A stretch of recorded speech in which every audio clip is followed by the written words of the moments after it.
अस्सलाम वालेकुम dear students, उम्मीद है आप सब खैरियत से होंगे। हम डिस्कस कर रहे हैं चैप्टर नंबर 10। आज हमारा सेकंड लेक्चर है। हम स्टडी करेंगे एयर पोल्यूटेंट्स और उनके सोर्सेज एंड इफ़ेक्ट्स। पहले हम देखते हैं कि पोल्यूटेंट होता क्या है। पोल्यूटेंट्स उन चीज़ों को कहते हैं जो कि हमारे माहौल में आलूदगी का बायस बने, उनको पोल्यूटेंट्स का नाम दिया जाता है। और एयर पोल्यूटेंट्स का मतलब होगा वो चीज़ें जो हवा में आलूदगी का बायस बने, उनको हम कह देंगे एयर पोल्यूटेंट्स। अब हम इसको डिफ़ाइन करते हैं।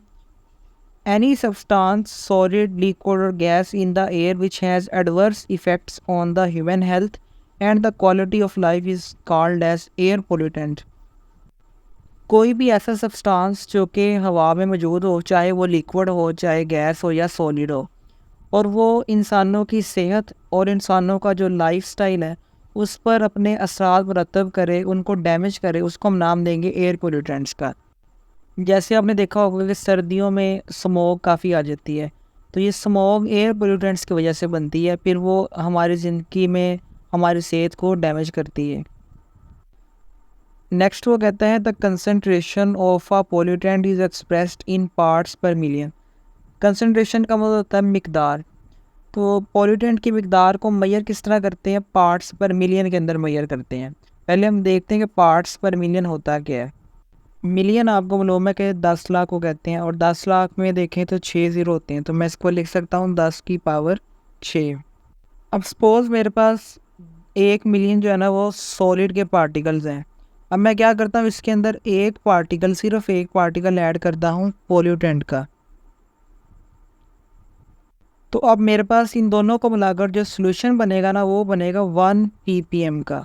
तो इसलिए इसको हम कहते हैं ppm सोल्यूशन, यानी कि 1 मिलियन हिस्से में पोल्यूटेंट्स कितने मौजूद हैं या कोई भी चीज़ दूसरी कितनी मौजूद है 1 मिलियन हिस्से में, इसको हम 1 ppm का नाम देते हैं। तो अगर आप गौर करें तो कहा 10 लाख सॉलिड के पार्टिकल है, उसमें सिर्फ एक पार्टिकल हमारे पोल्यूटेंट का है, तो बहुत थोड़ी मिकदार होगी ये। तो इनको मैयर हम इसी में करते हैं ppm के अंदर।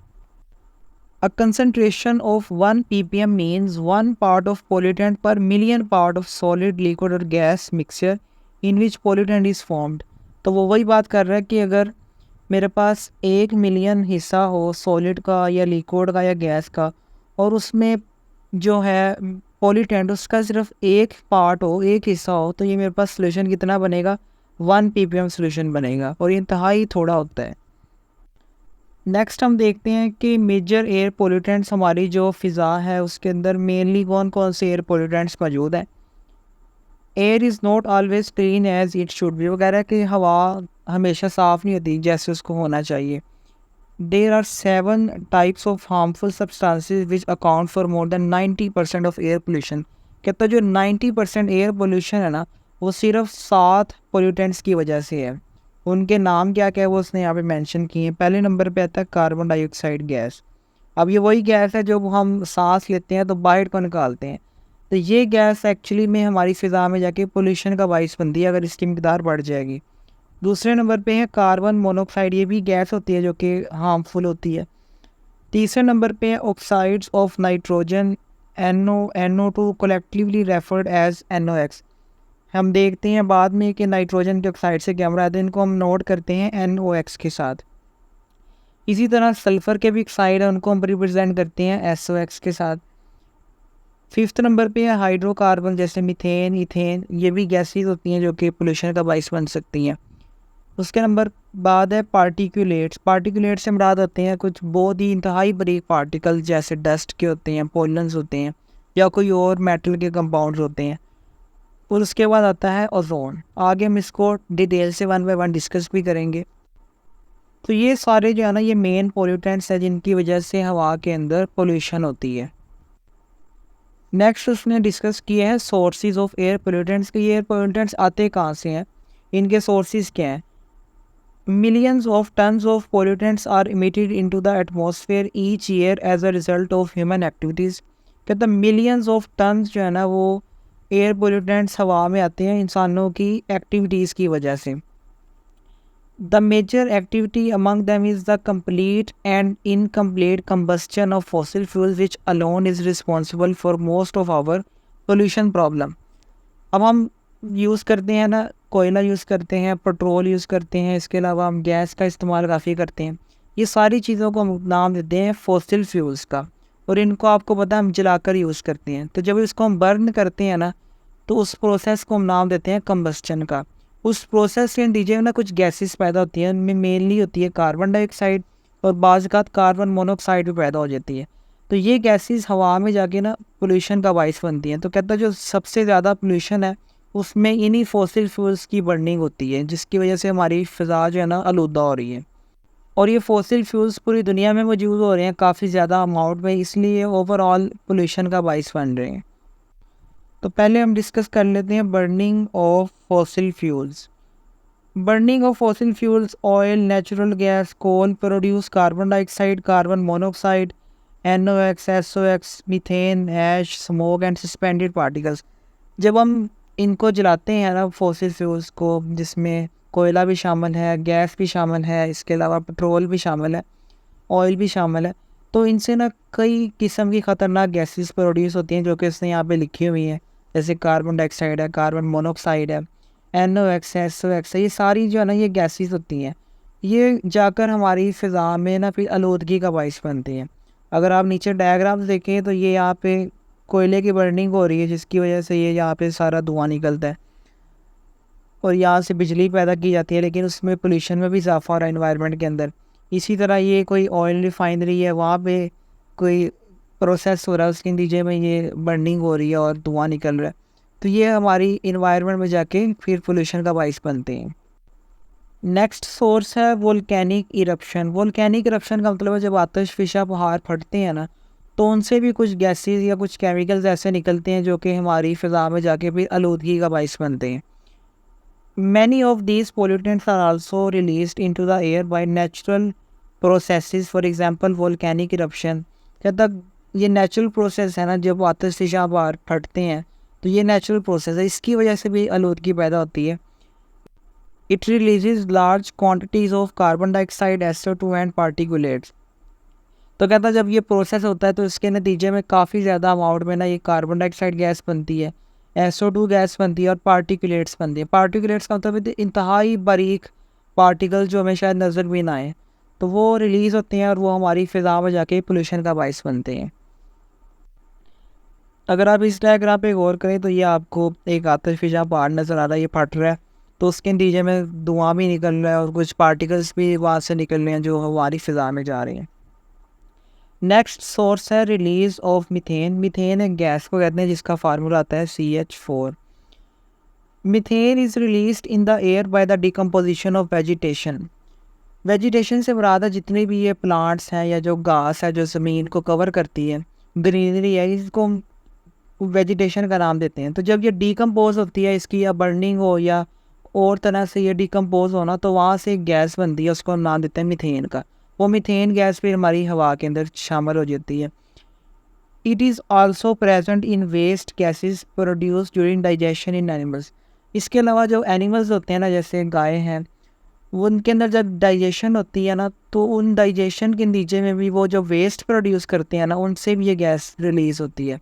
तो ये गैस भी पोल्यूशन का बाइस बनती है हमारी फ़िज़ा के अंदर।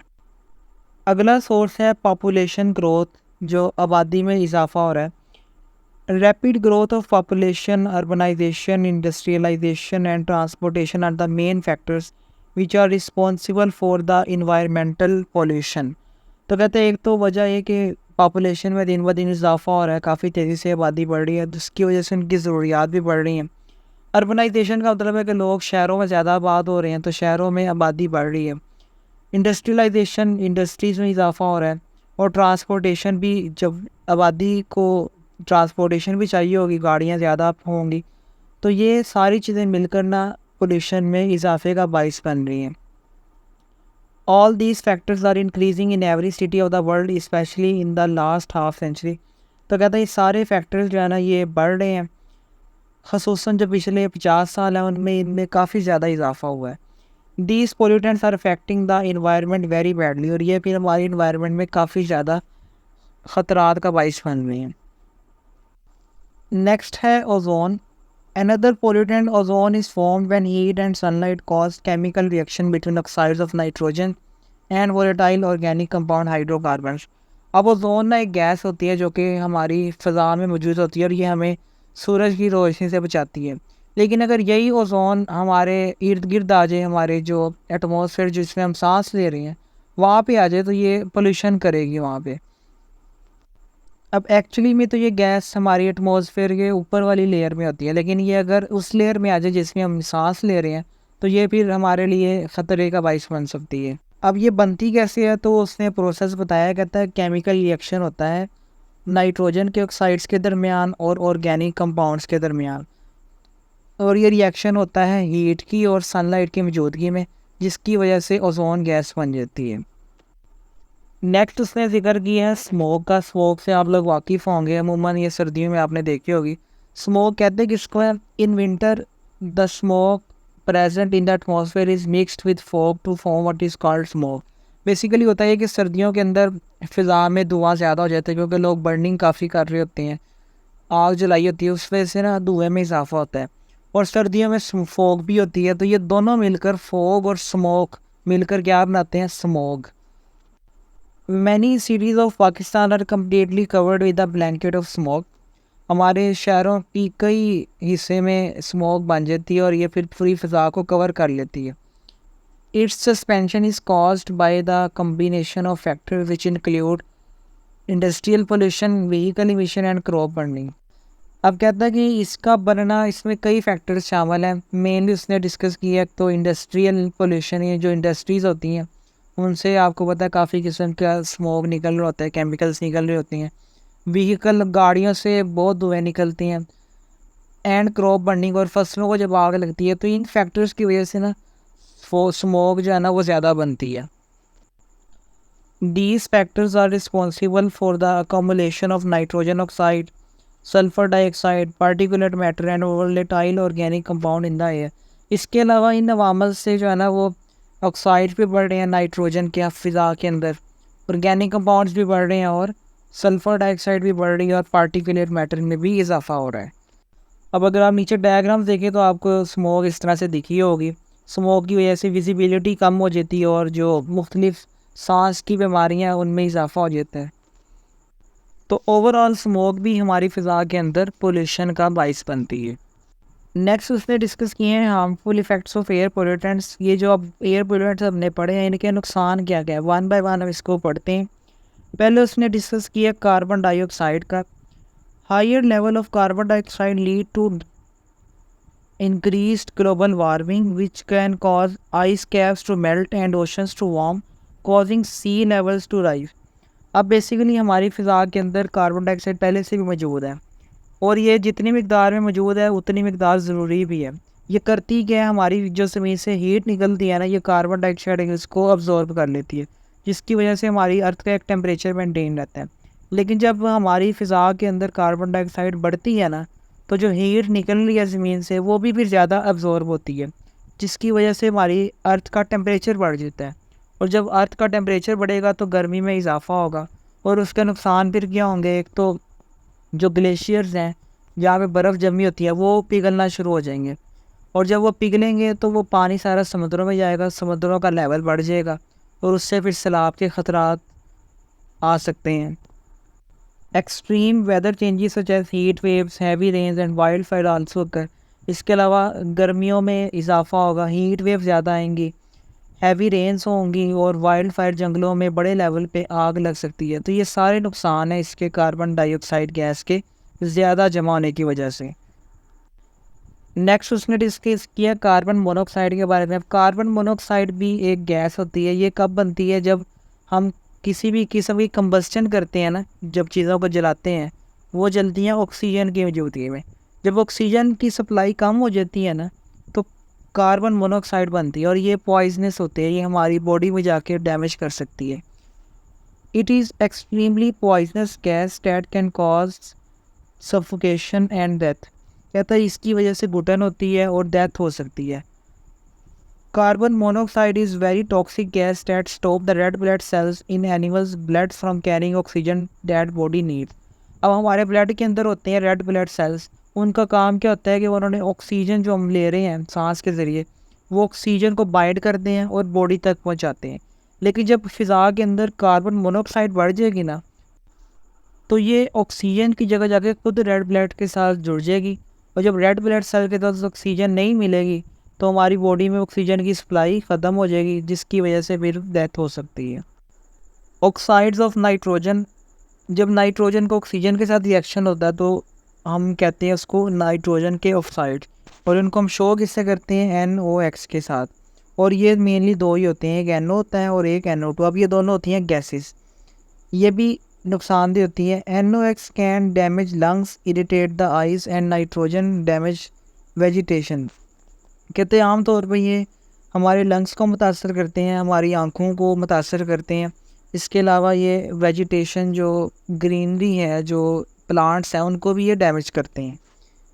NONO2 can also cause acid rain which affect building and statues made up of limestones.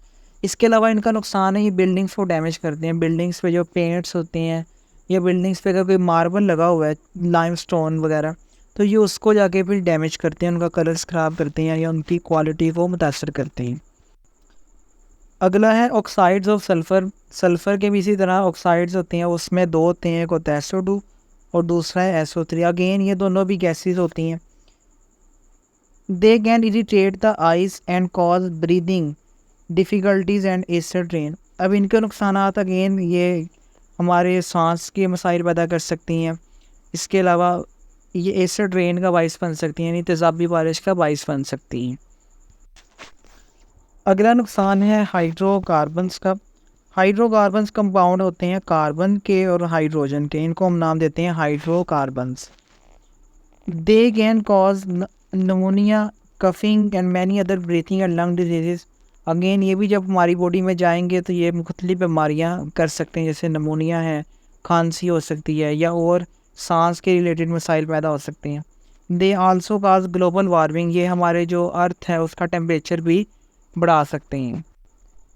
Next है पार्टिकुलेट मैटर। पार्टिकुलेट का मैटर का मतलब होता है ऐसे पार्टिकल जो इंतहाई बारीक हों, इवन जो हमारे हेयर हैं ये उनसे भी बारीक होते हैं और आमतौर पर ये हमें नज़र नहीं आते, तो इसको नाम देते हैं पार्टिकुलेट मैटर का।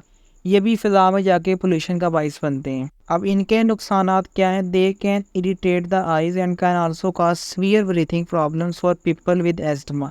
कहता है ये आंखों को मुतासर कर सकते हैं, आंखों में एंटर हो गए तो मसला कर सकते हैं। एंड ब्रीथिंग प्रॉब्लम खसूसन जो एस्थमा के पेशेंट हैं उनके लिए ज़्यादा मसाइल खड़े कर सकते हैं कि ये हमारे लंग्स में एंटर हो सकते हैं। It also makes clothes dirty. अब ये पार्टिकल्स हैं जब कपड़ों पे अगर आएंगे तो ये कपड़ों को मुतासर कर सकते हैं, उनको ख़राब कर सकते हैं। Also visibility is reduced because it produces haze in the air. अगर ये हमारी फ़िज़ा में ज़्यादा जमा हो जाएंगे तो ये हमारी फ़िज़ा में जो विजिबिलिटी है, जो हमें नज़र आता है दूर तक, वो कम हो जाएगा और उसको हम नाम देते हैं हेज़ का। जैसे स्मोक होता है ना, वो हमारी विजिबिलिटी कम कर देता है, इसी तरह ये पार्टिकुलेट मैटर भी विजिबिलिटी में कमी ला सकते हैं। नेक्स्ट हम देखते हैं कि ओजोन का क्या डैमेज हो सकता है। Breathing ozone can cause a variety of health problems including chest pain, coughing, throat irritation and congestion. Again ozone भी एक गैस है, अगर ये हमारी बॉडी में एंटर होगी तो ये मसाइल खड़े कर सकती है, जैसे चेस्ट पेन हो सकती है, खांसी हो सकती है, गले के मसाइल हो सकते हैं, या कोई हमारी जो नालियाँ हैं सांस वगैरह की, उनको ये तंग कर सकते हैं। Apart from the effects of these pollutants, the smoke present in the atmosphere can lead to health complications like allergies, asthma and lung infections। कहता है इसके अलावा जो हमारी फ़िज़ा में धुआं आ जाता है ना मुख्तलिफ सोर्सेज से, चाहे आप कूड़ा जलाएं या प्लास्टिक जलाएं, उससे जो धुआं निकल रहा है वो भी मसाइल खड़े करता है, जैसे अस्थमा हो सकता है, एलर्जीज़ हो सकती हैं, या लंग्स की कोई इन्फेक्शन हो सकती है। It also inhibits the growth of plants by reducing the amount of carbon dioxide absorbed during photosynthesis। अब जो प्लांट्स होते हैं उनको फोटोसिंथेसिस यानी अपनी खुराक बनाने के लिए ना कार्बन डाइऑक्साइड गैस की भी ज़रूरत होती है। तो कार्बन डाइऑक्साइड गैस में कहता है ये कमी ला सकती है, यानी प्लांट्स को कार्बन डाइऑक्साइड की अवेलेबिलिटी कम हो जाएगी, जिसकी वजह से जो प्लांट्स हैं उनकी ग्रोथ भी रुक जाएगी। नेक्स्ट उसने एक क्वेश्चन पूछा है आपके टॉपिक के साथ, how does air pollution effects a plant. कहते हैं एयर पोल्यूशन का प्लांट्स पे क्या इफेक्ट हो सकता है। इट कैन डैमेज लीफ, एक तो ये कि प्लांट्स के जो पत्ते हैं ये उनको मुतासर कर सकती है air pollution. It can block sunlight and दस प्रिवेंटिंग फोटोसिंथेसिस। अब प्लांट्स को गए जब अपनी खुराक बनानी होती है तो वो सनलाइट का भी यूज़ करते हैं। तो जब हवा में आलूदगी बढ़ेगी तो हो सकता है कि सनलाइट प्लांट्स तक प्रॉपर ना पहुंच पाए। As a result plants will not grow and lower crop production. तो प्लांट्स की ग्रोथ भी रुक जाएगी और फसलों की तैयारी भी कम हो जाएगी, फसलें कम प्रिपेयर होंगी। It can cause acid rain which than effect soil and its nutrient. Again ये तेज़ाबी बारिश का बाइस बन सकते हैं, और जब वो बारिश मट्टी पे पड़ेगी तो मट्टी को मुतासर करेगी, जो उसमें नमकियात हैं या उसकी जो तरखेज़ी है उसको वो कम कर सकती है। Creating acid rain, the acidified soil leaching nutrients and harmful roots. Again जो उसमें न्यूट्रिएंट्स हैं वो वहाँ से निकल सकते हैं, कहीं और चले जा सकते हैं बारिश के पानी के साथ। जो प्लांट की रूट्स हैं, जड़ें हैं, उनको भी ये डैमेज कर सकती है एयर पोल्यूशन। उम्मीद है आपको ये लेक्चर समझ में आया होगा। आपसे मुलाकात होगी नेक्स्ट लेक्चर में। आप वीडियो को लाइक, शेयर और चैनल को सब्सक्राइब कीजिएगा। अल्लाह हाफिज़।